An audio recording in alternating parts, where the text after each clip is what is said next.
आज हम स्वामी श्रद्धानंद जी के ऊपर इतने हमने भजन भी सुने और अभी 23 तारीख को हम श्रद्धानंद बलिदान दिवस मनाने भी वाले हैं। तो आज मैं उन्हीं को लेके कुछ उनके जो प्रैक्टिकल जो हम अपनी लाइफ में अपना सकते हैं, उनके जो जीवन की घटनाएं हैं या जो फैक्ट्स होते हैं कि उनका जन्म यहाँ हुआ, जो समाज को इतने सारे उन्होंने अपने काम करके दिए हैं, तो वो सारे तो हम किताबों में पढ़ सकते हैं और उसको जान भी सकते हैं, लेकिन उनसे हमें सीखने को क्या मिलता है, उनके जीवन से हमें सीखने को क्या मिलता है, ये मैं अभी कुछ बातों से यहाँ बोलने का प्रयास करूँगी। सबसे पहला तो ये है कि जो जितने भी महापुरुष होते हैं हमारे, वो महापुरुष जो हैं वो उनमें दो चीज़ें सबसे मेन देखी जाती हैं। वो क्या होता है? श्रद्धा और समर्पण। किसी भी महापुरुष का आप जीवन ले लीजिए, अगर देश के प्रति, समाज के प्रति, लोगों के प्रति उनकी श्रद्धा ना हो तो वो समर्पण कभी भी नहीं ला सकते। ये आप देख सकते हैं हम श्रद्धानंद जी के जीवन में भी। तो श्रद्धा के लिए जो सबसे इम्पोर्टेंट हमारा चीज़ है वो है ज्ञान का होना, क्योंकि अगर ज्ञान नहीं है तो हम उस चीज़ के प्रति श्रद्धा नहीं ला पाएंगे। जैसे हम स्वामी श्रद्धानंद जी के जीवन में देखते हैं कि उन्होंने जो अपने बच्चों को, जो उन्होंने गुरुकुल कांगड़ी खोला था, तो उन्होंने सबसे पहले अपने बच्चों को उसमें एडमिशन करवाया था। उन्होंने ये नहीं बोला कि हाँ, बाकी सबको बोलते रहे कि हाँ भाई आप करवाइए और मैं नहीं करवाऊंगा, ऐसा नहीं है। जैसे उन्होंने गुरुकुल खोला, सबसे पहले उन्होंने अपने बच्चों को उसमें दाखिला करवाया था। और यहाँ सामान्य जीवन में क्या देखा जाता है, हम कहते हैं जी राम जी का जन्म तो हो, लेकिन हमारे घर में नहीं, पड़ोसियों के घर में। सब मतलब सबकी यही मनोवृत्ति होती है कि हमारे बच्चे तो नहीं धर्म ग्रंथ को पढ़ना नहीं चाहिए, अरे अगर वेद पढ़ लेगा तो ये तो सन्यासी हो जाएगा, तो हमारा जो वंश कैसे चलेगा। तो ये चीजें हैं हमें महापुरुषों के जीवन में देखने को मिलती है कि सबसे पहले वो जो बोलते हैं उनकी कथनी और करनी ये एक होती है। और सामान्य जीवन में हम क्या करते हैं, जैसे हम सामान्य लोग भी अपने बच्चों को अच्छे से अच्छे प्राइवेट स्कूल में भेजने का प्रयास करते हैं। हम सोचते हैं कि वहाँ पे अच्छी सुविधाएं हैं, वहाँ स्विमिंग पूल है, वहाँ पर इतने प्लेग्राउंड्स हैं बड़े बड़े, तो और वहाँ पे पैसा भी बहुत, फीस भी बहुत देते हैं। अब आप कहेंगे कि अब गुरुकुल में तो इतनी सुविधाएं नहीं होती। अरे सुविधाएं आएंगी कैसे? आप अपना पैसा प्राइवेट स्कूलों में दे रहे हैं, आप अपना पैसा अच्छे अच्छे मॉल्स में दे रहे हैं, तो वही पैसा, वही अपना जो धन है वो अगर आप गुरुकुल में डालें और या तो सरकारी स्कूलों में ही दें तो वो स्कूल भी तरक्की करेंगे। ऐसा किसने कहा कि प्राइवेट स्कूल तो आप ही के पैसे से बने हैं ना, आप ही के पैसे से वो अच्छे हर चीज सुविधाएं आपको प्रदान कर रहे हैं। तो यही अगर आप अपना पैसा गुरुकुल में डालेंगे तो वो भी प्राइवेट स्कूलों को फेल कर देंगे। तो हमारी कथनी और करनी जो है वो सेम होनी चाहिए, जैसा हम कहें वैसा ही करना चाहिए। तो ये श्रद्धानंद जी के जीवन से हमें देखने को मिलता है। एक और, उन्होंने जातिवाद के प्रति बहुत ज्यादा कार्य किया। जाति में जो भेदभाव देखा जाता है कि छोटे जाति के लोग, बड़े जाति के लोग, उन्होंने उसका भी बहुत तिरस्कार किया। तो इसके लिए उन्होंने अपनी छोटी पुत्री की जो शादी की थी, विवाह किया था, वो उन्होंने दूसरी जाति में किया था। तो हर एक, मतलब अगर आप उनकी जीवनी को पढ़ेंगे या उनके बारे में जानेंगे तो हर एक चीज उनकी ऐसी है कि सिर्फ बोलने के लिए नहीं, उनके जीवन में वो चीज दिखती है। तो हमारे सबका महापुरुषों का जीवन ऐसा ही है, किसी का भी पढ़ लीजिए, आप महर्षि दयानंद का देख लीजिए, स्वामी श्रद्धानंद जी का देख लीजिए। और तो उन्होंने फिर, जैसे स्वामी उनके उसमें आता है स्वामी श्रद्धानंद। स्वामी का अर्थ होता है जिसने अपने इंद्रियों को संयमित कर लिया, मतलब जितनी भी हमारी पंच ज्ञान इंद्रियां, पंचकर्म इंद्रियां हमारी होती है, उनको उन्होंने अपने वश में कर लिया था।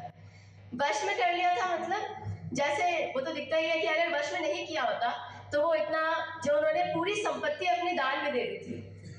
आजकल हमें 10 रुपए देने में भी हमारी आत्मा हो जाती है कि हाँ हम 10 रुपए हम दे रहे हैं, या तो अहंकार आ जाता है। लेकिन स्वामी श्रद्धानंद जी ने अपनी पूरी संपत्ति, यहाँ तक कि एक जो उनका लास्ट में एक मकान जो बचा था, वो भी उन्होंने अपने पुत्रों को ऐसे लिख के भेजा कि हाँ भाई, मतलब वो जो उनका कागजात थे वो बोला कि आप इस पे साइन करना चाहेंगे तो मतलब आपकी मर्जी है। उन्होंने अपने पुत्रों को बोला कि आपकी मर्जी है, आप करना चाहें तो कर दे। तो उनके पुत्रों ने एक बार भी नहीं सोचा और उन्होंने साइन कर दिया। क्यों? क्योंकि ऐसे संस्कार उन्होंने अपने बच्चों को दिए थे। तो ये जो संस्कार है ये सिर्फ बोलने से नहीं आते हैं। जब बच्चे माँ बाप के अंदर वो चीज देखते हैं तो वो सीखते हैं। साइंटिस्टों ने भी यही बोला है कि छोटे बच्चे को आप सिखा नहीं सकते बता के, वो देखता है, वो देख के पहले सीखता है। तो जैसा आप अपने घर में व्यवहार करेंगे, जैसा आप उन्हें संस्कार देंगे, वैसे वो बनेंगे। हम बड़े, जब बच्चे बड़े हो जाते हैं, उनकी शादी विवाह हो जाता है, तो फिर वो बोलते हैं कि हमारे बच्चे हमारा कहना नहीं मानते और ये हमें रखना नहीं चाह रहे अपने घर में। ऐसा बहुत होता है, वृद्धाश्रम इतने खुले हैं, क्यों खुले हैं? इसीलिए। और बोलते हैं हमने तो अपने बच्चों को इतने अच्छे संस्कार दिए थे लेकिन तब भी ये हाल है। ये इसलिए है क्योंकि सिर्फ बताने से कुछ नहीं होता। जब आप अपने जीवन में वो जिएंगे तब वो बच्चे देखेंगे और तब उनके दिमाग में वो ऐसा बैठेगा कि वो कभी उन संस्कारों को भूलते नहीं हैं। तो इसीलिए सबसे पहले परिवर्तन अपने जीवन में लाएं और फिर धीरे धीरे अपने घर में लाएं, फिर समाज में आएगा और फिर राष्ट्र में परिवर्तन आएगा। तो ये महापुरुषों के जीवन से अगर हम सीख लें तो हमारी उन्नति हो सकती है। तो सीखना बहुत ही ज़रूरी है। और ऐसे ही समय समय पर जैसे ये जो दिवस आते रहते हैं, ये हमें उन्हें ही याद कराने के लिए आते रहते हैं कि हम उनके बारे में पढ़ें और उन्हें चिंतन करें। सिर्फ पढ़े ही नहीं, हमारे शास्त्रों में श्रवण, मनन और निधिध्यासन, ये 3 चीजें बताई गई। सिर्फ सुनने से कुछ नहीं होता। मैंने पहले भी ये बोल रखा था कि सिर्फ सुनने से कुछ नहीं होता। सुन के उसके ऊपर चिंतन और मनन करना आवश्यक है। नहीं तो वो सुना हुआ एक कान से, जिसे बोलते हैं ना, एक कान से घुसेगा दूसरे कान से निकलेगा। तो ये सबके साथ होता है। उसको आप कोई भी एक बात, जरूरी नहीं है सारी चीजें, कोई भी एक बात आप उसको पकड़ लीजिए, उसके बारे में चिंतन कीजिए, मनन कीजिए और फिर उसे निधिध्यासन यानी उसे अपने जीवन में अपनाइए। मनन करके जो भी आपको अच्छा लगे, जो आप अपने जीवन में अपना सकते हैं, उसे आप निधिध्यासन में लाइए, उसे आप अपनाइए। तो जो हमारा जब स्वामी श्रद्धानंद जी को गोली मारी गई, अब्दुल रशीद नाम के एक मुसलमान ने उन्हें गोली मारी थी, तो उनको गुस्सा नहीं आया था।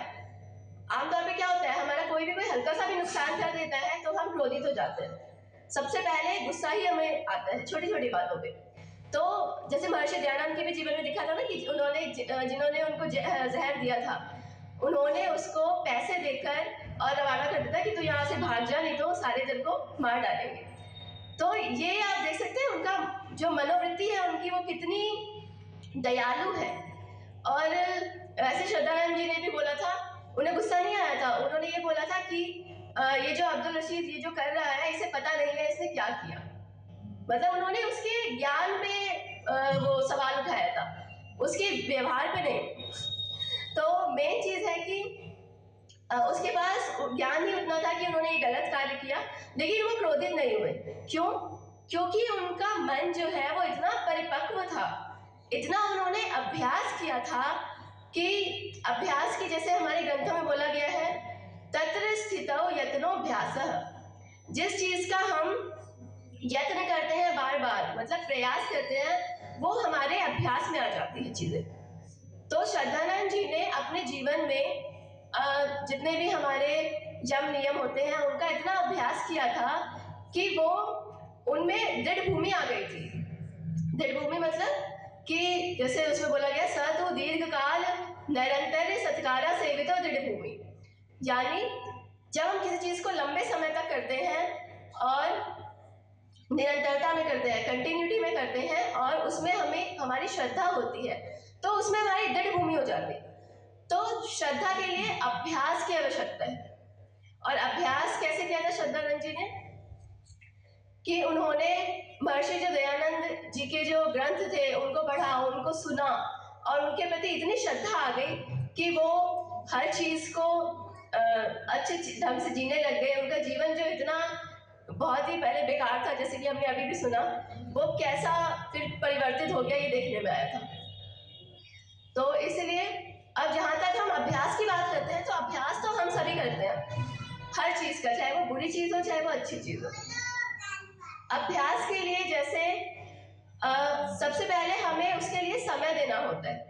किसी भी चीज़ को अभ्यास करने के लिए हमें समय देना होता है, परिश्रम करना होता है ना। कोई भी चीज़ आप करेंगे तो उसके लिए आपको टाइम देना पड़ेगा, आपको परिश्रम करना पड़ेगा। और तीसरी चीज़ श्रद्धा होनी चाहिए। अगर श्रद्धा नहीं है तो आप अभ्यास नहीं कर पाएंगे। अब एक और चीज़ आती है, अगर ये 3 चीज़ें हैं तो क्या आप दृढ़ भूमि को प्राप्त हो सकते हैं? अगर ये तीनों चीज़ है तो क्या आप अपनी मंजिल को पा सकते हैं? ऐसा नहीं है। क्यों?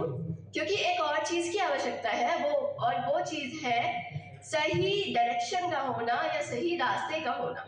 जैसे अगर आपको आर्य समाज मंदिर पहुंचना है तो अगर आप टाइम दे रहे हैं, प्रयास कर रहे हैं, परिश्रम कर रहे हैं, लेकिन आप जा रहे हैं किस तरफ?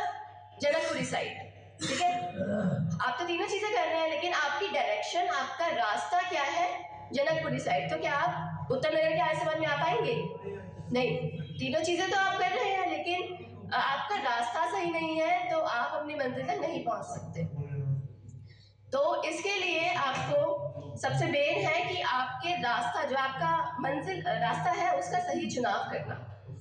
और वो रास्ता स्वामी श्रद्धानंद जी ने सही चुनाव किया था, इसलिए वो अपनी मंजिल तक पहुंच पाए।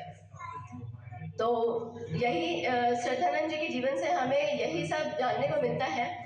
और जहाँ तक क्रोध की बात थी कि उनके जीवन में क्रोध क्यों नहीं था? क्रोध कब आता है हमें? क्रोध तब आता है हमें जब हमारा जो टारगेट है, हमारा जो लक्ष्य है वो छोटा हो। अगर आपका लक्ष्य बहुत बड़ा है, जैसे एक उदाहरण से समझते हैं, जैसे अगर आपको एक बहुत ही बड़े भवन का निर्माण करवाना है, ठीक है, और उसमें अगर एक आधी ईंट खराब लग गई है तो क्या आप उसमें क्रोधित होंगे? नहीं।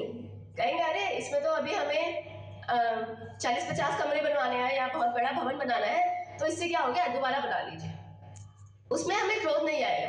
यही अगर हमारा टारगेट, हमारा लक्ष्य अगर छोटा होगा, अगर आपको एक ही कमरा बनवाना है तो उसमें अगर ईंटें खराब हो जाएंगे तो आपको बहुत गुस्सा आएगा, यार इतना ये बनवाना था मेरे को, इतने ही पैसे थे और ये खराब हो गया।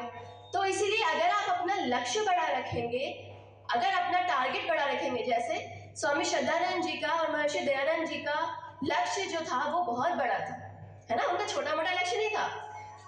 स्वामी श्रद्धानंद जी ने अकेले उत्तराखंड के 39 गांवों को, जो वो था ना धर्म परिवर्तन करवाना, 39 गांवों को उन्होंने धर्म परिवर्तन अकेले किया था। तो स्वामी श्रद्धानंद जो है वो केवल एक व्यक्ति का नाम नहीं है, वो एक पूरी संस्था थी। आज एक पूरी संस्था मिलकर कुछ नहीं कर पा रही है। स्वामी श्रद्धानंद केवल एक व्यक्ति नहीं थे, वो पूरी संस्था थे। तो उन्होंने ईसाई और जो मुस्लिम थे उन्हें घर वापसी करा दी थी और सनातन धर्म में उनकी वापसी करा दी थी। तो कितना बड़ा व्यक्तित्व था उनका। तो हम क्रोध की बात कर रहे थे कि उन्हें क्रोध क्यों नहीं आता था, कि सबसे पहले उनका टारगेट बड़ा था। उन्होंने सिर्फ एक इंसान को नहीं पकड़ा था, उन्होंने पूरे राष्ट्र को पकड़ा था। उनका मकसद था, उनका लक्ष्य था पूरे राष्ट्र को बदलना। जो भी कुरीतियां, जो भी जातिवाद और जितनी हमारी लड़कियों को पढ़ाया नहीं जाता था, ये सारी चीजें उन्होंने पूरा एक बड़ा लक्ष्य बनाया था। तो इसलिए उन्हें क्रोध नहीं आता था।